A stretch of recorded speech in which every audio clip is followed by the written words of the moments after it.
Okay बेटा, good morning. Last हमने बात की थी नॉन स्पेसिफिक डिफेंस मैकेनिज्म की। आज का हमारा टॉपिक है स्पेसिफिक डिफेंस मैकेनिज्म, जो हर एक डिजीज के लिए स्पेसिफिक है, एंटीबॉडीज पे बेस है।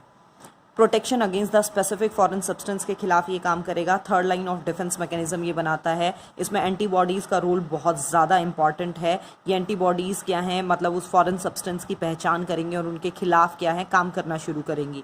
एंटीबॉडीज़ प्रोटीन होती हैं बाय नेचर। एंटीजन और एंटीबॉडी हैव कॉम्प्लीमेंट्री रिएक्टिव, जैसे लॉक एंड की हाइपोथेसिस था वैसे ही इनके पास कॉम्प्लीमेंट्री साइट होती हैं और ये उसमें फिट होके एक मतलब एंटीजन को डिस्ट्रॉय करती हैं antibody.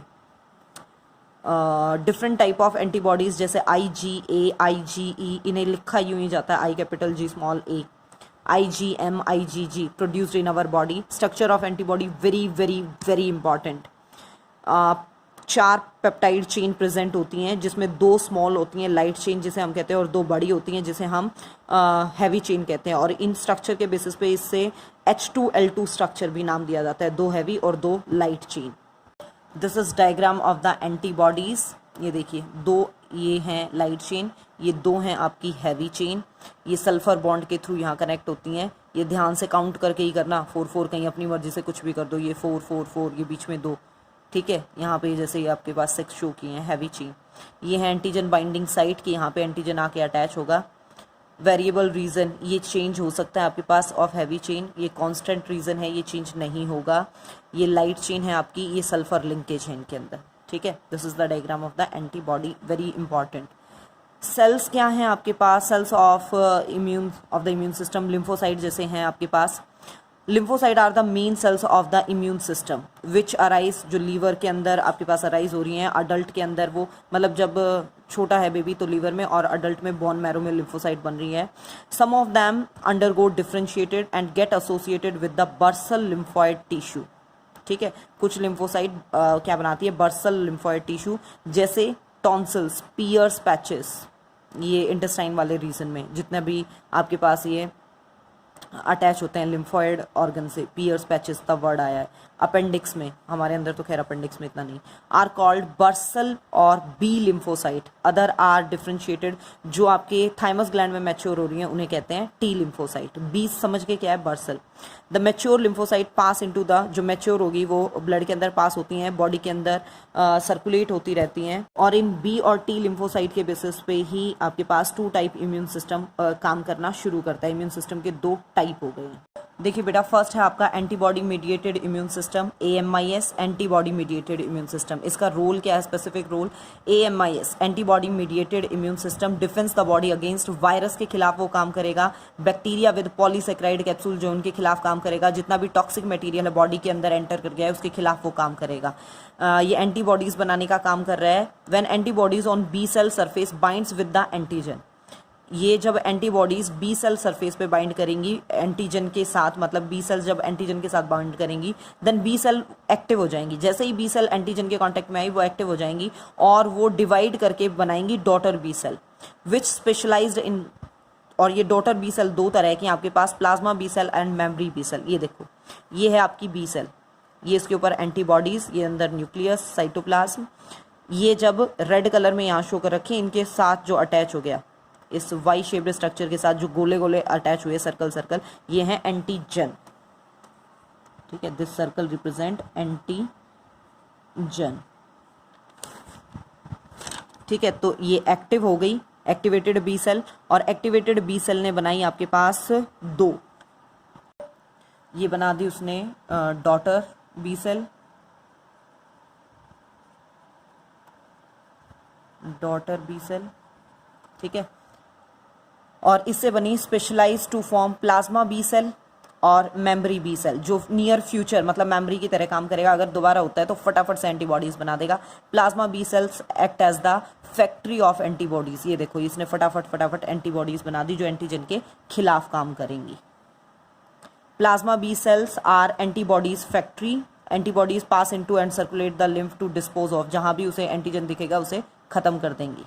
Antibodies selectively binds to the antigen, वो सेलेक्टिवली एंटीजन के साथ बॉइंड करती हैं and forms the antigen antibody complex बना रही हैं जो एंटीजन को खत्म कर देता है। The plasma membrane of each B cell should be sensitised by contact with the antigen.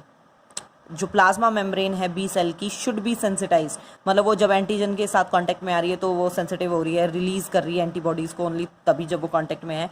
Plasma cell do not migrate to the site, वो खुद नहीं जा रही है इन्फेक्शन में, वो सिर्फ एंटीबॉडीज को भेज रही हैं, ठीक है, लिम्फ वगैरह के थ्रू। दे आर ह्यूमोरल, क्योंकि ये लिक्विड मटेरियल ब्लड लिम्फ के थ्रू भेज रही हैं तो इसे ह्यूमोरल इम्यून सिस्टम भी कह रहे हैं, क्योंकि ये खुद मूवमेंट शो नहीं कर रही। B lymphocyte are short lived होती हैं, ये replace every few days from the bone marrow, bone marrow इन्हें रिप्लेस करता रहता है, नई बनती रहती है बोन मैरो के अंदर, लाइफ स्पान इनका बहुत बड़ा नहीं है। मेमोरी बी सेल, ये लंबे टाइम के लिए रहती हैं, एक बार बन गई तो ईजिली ख़त्म नहीं होती, ताकि री इन्फेक्शन को ये ना होने दें, बची रहती हैं। डिस्पोजल ऑफ एंटीजन, जो एंटीजन है उनको ये किन किन तरीकों से डिस्ट्रॉय कर रही हैं, देखिए फर्स्ट तरीका न्यूट्रलाइजेशन। कुछ एंटीबॉडी क्या करेंगी, एंटीजन के साथ बाउंड करेंगी, उनके टॉक्सिक मटेरियल के साथ एंटीटॉक्सिन बनाएंगी और उन्हें कंप्लीटली क्या है न्यूट्रलाइज कर देंगी एंटीजन एंटीबॉडी कॉम्प्लेक्स करके। देन सेकंड है आपके पास एग्लूटिनेशन, एग्लूटिनेशन मतलब चिपका देना, क्लम्प कर देना।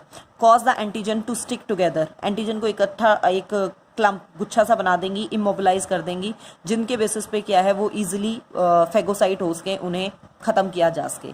थर्ड है प्रेसिपिटेशन, एंटीबॉडीज क्या करेंगे कंबाइन विद द एंटीजन और उनके प्रेसिपिटेट बन जाएंगे सो दैट दे इजीली, वो फेगोसाइट्स इजीली मतलब जितनी भी मैक्रोफेजेस वगैरह वो उसे इजीली खा जाएं, नष्ट कर दें।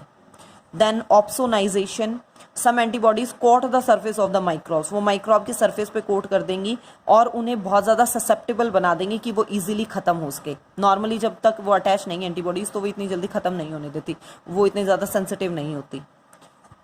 Complement system activation, antibodies antigen complex activate the, जो कॉम्प्लीमेंट सिस्टम है प्रोटीन से बना हुआ वो उसे एक्टिव कर देती है, जिसके बेसिस पे जो बैक्टीरिया की सेल वॉल है लाइज मतलब रप्चर करना, फट जाती है। इनसाइट इन्फ्लामेटरी रिस्पॉन्स उनमें शुरू हो जाता है, ऑप्सोनाइज या एंटीजन या ऑप्सोनाइज करना शुरू कर देती है एंटीजन को। नेक्स्ट है देखिए बेटा आपका cell mediated immune system, second जो है हमारा, इसका स्पेसिफिक रोल क्या है सेल मीडिएटेड इम्यून सिस्टम का, आपके पास defends the body against virus, fungus और बैक्टीरिया, कुछ बैक्टीरिया के खिलाफ, मेनली वायरस के खिलाफ, विच हैव एंटर, जो ह्यूमन बॉडी में एंटर कर गए। Free antigen present in the body fluid, जो फ्रीली बॉडी फ्लूइड के अंदर प्रेजेंट है उनके साथ ये डील नहीं कर रही, ठीक है, उन पे ये काम नहीं कर सकती।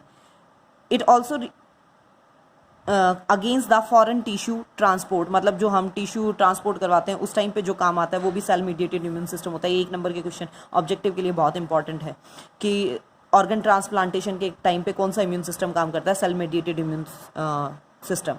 It also react against the foreign tissue transplant, it also work against the body's own cell, खुद की बॉडी सेल, कैंसेरियस सेल के खिलाफ भी ये काम करता है, मतलब कहीं ना कहीं कैंसर को रोकने के। एक्शन क्या है इसका, cellular immune response is given by T cells देती हैं, जैसे वहाँ बी सेल्स थी। ये क्या है, इनके पास एबिलिटी होती है अपनी खुद की बॉडी की सेल्स को और बाहर की सेल्स को पहचानने की, ठीक है। Tissue in the thymus on stimulation by contact with the antigen, ये थाइमस के अंदर हैं, जैसे ही एंटीजन के कांटेक्ट में आती हैं एक्टिव कर देती हैं। T lymphocyte produced by the division of a clone of T cell, मतलब क्लोन मतलब कॉपी है, टी सेल लिम्फोसाइट उसकी अपनी वो मतलब कॉपी तैयार करता जा रहा है। T cell have a life span 4 to 5 years और उससे ज़्यादा भी हो सकता है थोड़ा। T cells comprising the clone are committed T cells having specific function, जो क्लोन उसने तैयार किए उनके स्पेसिफिक फंक्शन है, मॉर्फोलॉजिकली वो सिमिलर होते हैं लेकिन उनके फंक्शंस क्या हैं, सारी टी सेल्स के अलग अलग हैं।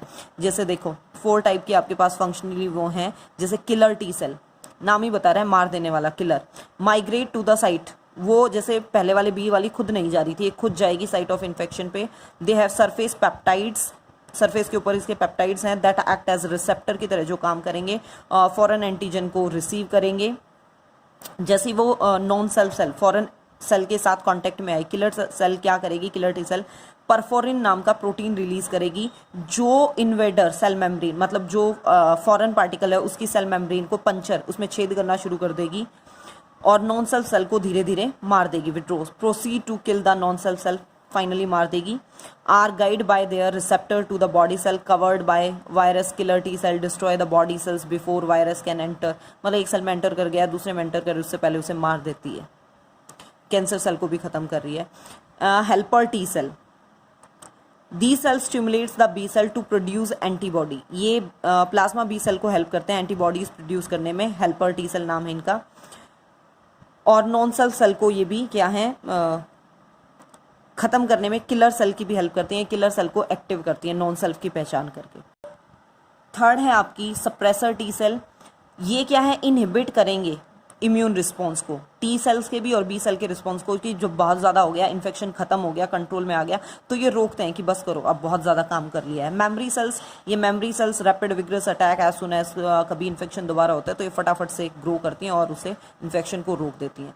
Killer T cells are the effector cell, जो एक्चुअल में काम करती हैं सेल mediated immune system में। whereas the helper T cell और suppressor T cell are the regulator cell, ये AMIS और CMIS पे कंट्रोल की तरह, रेगुलेटर की तरह काम करती हैं। तो हमारे इम्यून सिस्टम